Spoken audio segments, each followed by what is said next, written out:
YouTube family, what's good? What's good? Hey, let's kick it with me for a little bit. So, yesterday, I was on a conference call with my brother and his engineering colleagues, right?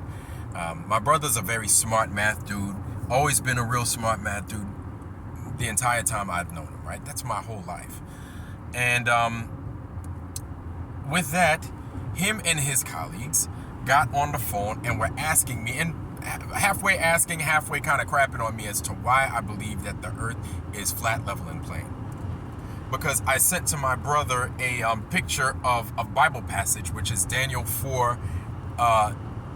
chapter 4, verses 10 to 12, which basically discusses the tree of life, or rather what the Norse would consider Yggdrasil, the world tree, being in the center of the earth, providing food to all mankind, right? And so we discussed that, and they were hitting me with what's this equation? Do I know what differential equations is? Do I know what, this theory is, that theory? All these questions that I honestly I couldn't properly answer. I'm not going to sit here and lie to you. I don't, like a lot of these things, I don't know. Some of these things I ain't never even heard of, right? And so I'm like, yeah, I don't know about that. I don't know. I can't talk about that properly. But what I could do was I could present to them my background, what it is I did. Nothing was theory-based, or hardly, there was very little theory-based. It's either it was done or not done, period, right? 23 years in the service, flight duty, surface ship duty, submarine duty, Navy diving duty, right? And all these duties left me on a body of water or above it.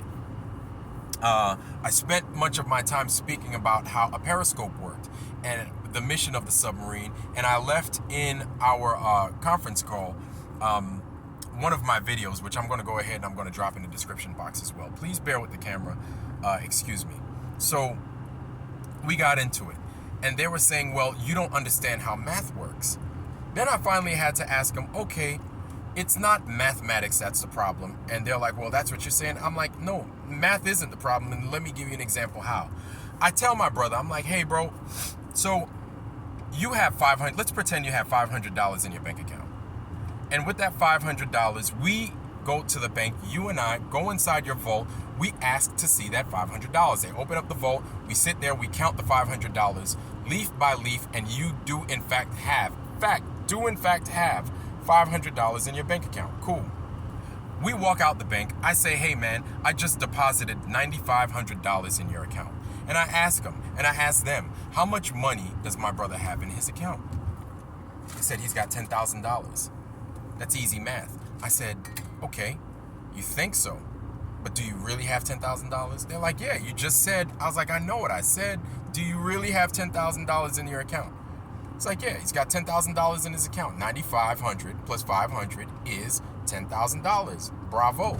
Looks like the math works, right? The math works. Now, what if we go back to that bank account, right? We go back to that bank, we open up the vault, and then we ask to see the contents of the vault. We go in there, and lo and behold, on the ground sitting is $500. What's the problem? They're like, well, somebody might have taken that. I was like, well, what if I just didn't send the money? What if I didn't send $9,500 and you don't have $10,000? You just have $500 in your account. What's the problem there? They're like, well, you lied. I was like, yes, exactly. So I was like, so now I had to bring it back to reality form, right?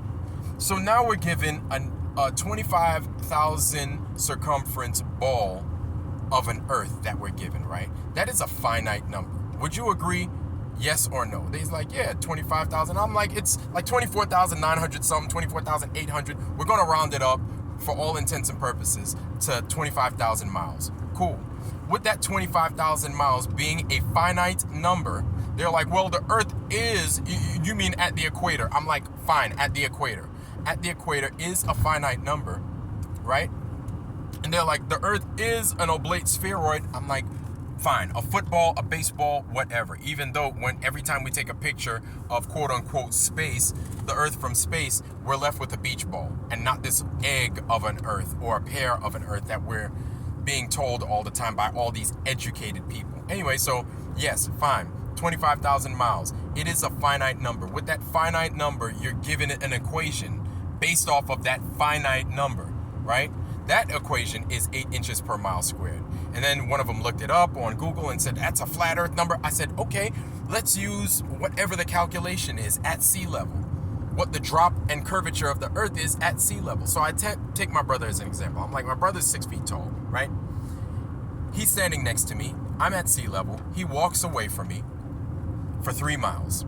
We do the calculation, and the calculation turns out to be 72 inches of drop that I'm supposed to experience. With that 72 inches of drop that I'm supposed to experience, right? Based off of the variable that the earth is 25,000 miles in circumference, physical circumference, right? The physical variable, that's what it is. I'm not supposed to see him anymore after 3 miles. I'm not supposed to see him at all. They're like, yeah, you got 72 inches of drop. It's like, yes, 72 inches divided by 12 leaves us with 6 feet, right? So I shouldn't see him at all. They're like, yeah. I was like, but I can see him at 3 miles. I could see him at 4 miles. Not with my eyes, but I'll be able to recall him with good enough ocular equipment. The only issue is if the atmosphere allows for it. So if the atmosphere is foggy, smoggy, snowy, rainy, sleety, muddy, whatever, if the atmosphere doesn't allow for it, I'm not going to see anything. Hell, I might not even see him at 500 feet, let alone 3 miles. So I can recall him with this equipment.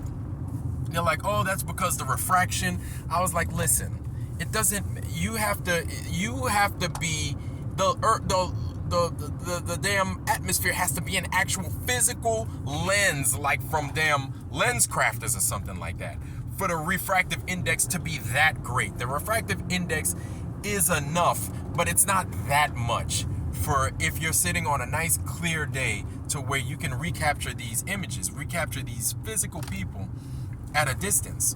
It's not that much. So please, like, chill with the noise.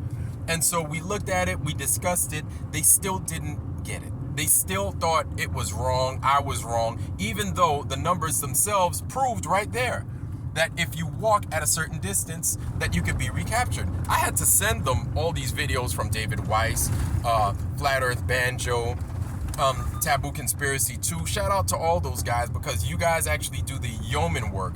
You guys go to these locales. You guys get the researchers and everything else to do these actual physical experiments, and those physical experiments actually hold true.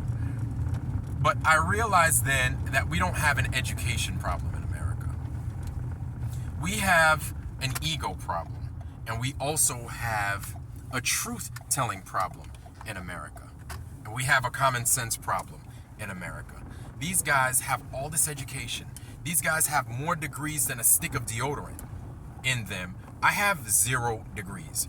I've got no degrees. I've got 2 degrees. They're both in my armpits, right?